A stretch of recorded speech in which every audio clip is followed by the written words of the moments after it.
Hello বন্ধুরা, আমি আছি পলাশ আপনাদের সাথে। পাইথন প্রোগ্রামিং টিউটোরিয়াল জগতে আপনাদের জানাই স্বাগতম। আজকে আমরা যে বিষয়টি শিখব সেটি হচ্ছে জয়েন ফাংশন। তো এটার কাজ দেখার জন্য আমি প্রথমে এফসে প্রবেশ করি।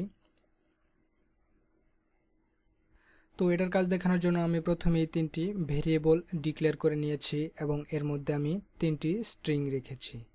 তো প্রথমেই বলে নেই যে জয়েন ফাংশনের কাজ কি। জয়েন ফাংশনের কাজ হচ্ছে স্ট্রিং জোড়া দেওয়া, তার মানে একটা স্ট্রিং এর সাথে আর একটা স্ট্রিং জোড়া দেওয়া। তো এটার কাজ দেখানোর জন্য আমি প্রথমেই লিখে নিচ্ছি প্রিন্ট। তারপর এই প্রিন্ট ফাংশনের ভিতরে আমি প্রথমে এই এক্স ভেরিয়েবল নিয়ে কাজ করতে চাচ্ছি, তার মানে এই স্ট্রিং এর মধ্যে আমি আরও স্ট্রিং জোড়া দিতে যাচ্ছি।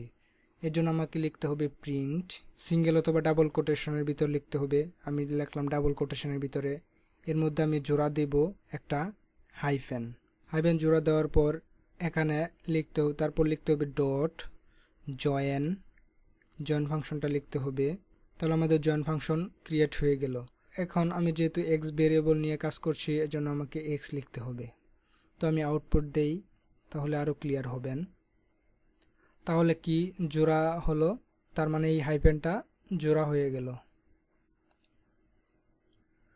তো এভাবে আমরা হাইফেন ছাড়া আরও অনেক কিছুই এখানে জয়েন করতে পারি। তো এখন আমি এই পুরো তিনটা ভেরিয়েবল একসাথে কাজ দেখাবো। তো এর জন্য আমাকে লিখতে হবে, তার মানে আমি আরও একটা ফাংশন ক্রিয়েট করে নিই প্রিন্ট সিঙ্গেল বা ডাবল কোটেশন। এবার আমি ডাবল কোটেশন দিয়ে দেখাচ্ছি, এখানে আমি হাইফেনটাই রাখবো। তারপর দিতে হবে ডট জয়েন ফাংশনটা ক্রিয়েট করতে হবে। এবং যেহেতু জয়েন ফাংশন এখানে ক্রিয়েট হয়ে গেল, এখন আমাদের আরও একটা ব্রেকেট দিতে হবে। এখন এই ব্রেকেটের ভিতরে এখানে যে তিনটা ভেরিয়েবল আছে, এখানে তিনটা ভেরিয়েবল কল দিতে হবে, এক্স কমা ওয়াই কমা জেড। তুমি আউটপুট দিয়ে আরও ক্লিয়ার হবেন। তো কি আসলো, স্কুল এরপর হাইপেন, কলেজ এরপর হাইপেন, তারপর ইউনিভার্সিটি। তার মানে এই তিনটা একসাথে হয়ে গেল এবং এর মাঝখানে কি হলো, এর মাঝখানে হাইফন অ্যাড হলো। তো এভাবে আমরা স্ট্রিং জয়েন করতে পারি।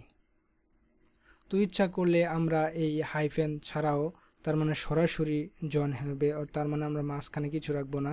এর জন্য আমাকে কি লিখতে হবে, ডাবল কোটেশন লিখতে হবে, তারপর ডট জয়েন, তারপর তিনটা ভেরিয়েবল ফাংশনের ভিতরে, জয়েন ফাংশনের ভিতরে। তাহলে আমি আউটপুট দেই, কি আসে। তাহলে অবশ্যই কি আসলো, স্কুল কলেজ ইউনিভার্সিটি। তার মানে এখানে আমরা এখানে হাইপেন দেইনি, তার মানে সরাসরি যে তিনটি স্ট্রিং ছিল এগুলো যোগ হয়ে গিয়েছে একসাথে। তো এভাবে আমরা এই জয়েন ফাংশনের কাজটি দেখতে পারি। তো দেখা হচ্ছে আবার পরবর্তী কোনো টিউটোরিয়ালে। তো এতদিন পর্যন্ত ভালো থাকবেন, সুস্থ থাকবেন, ধন্যবাদ।